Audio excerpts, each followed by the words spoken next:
అసలు రాష్ట్రాన్ని అసలు మహాత్ముని పట్టుకొని మన మాజీ సీఎంను నేను 100 మీటర్ల లోతు బొంద పెడతా, నేను అది పెడతా అంటే ఎంత దుర్మార్గం ఇది, ఎంత దౌర్జన్యం. మనని పొందబెడతాడు, మన కేసీఆర్ని పొందబెడతాడు, మన బీఆర్ఎస్ పార్టీని పొందబెడతాడు. మీకు తొందరలనే పొందబెట్టే రోజులు వస్తున్నాయి.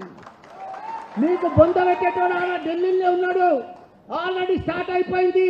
మీ బొందలు స్టార్ట్ అయిపోయినాయి ఆల్రెడీ. మొన్ననే ఢిల్లీలో ఇండియా కూటమిలా ఆఖరికి 3 జరిగిపోయారు. ఎవరెవరు జరిగిపోయారు?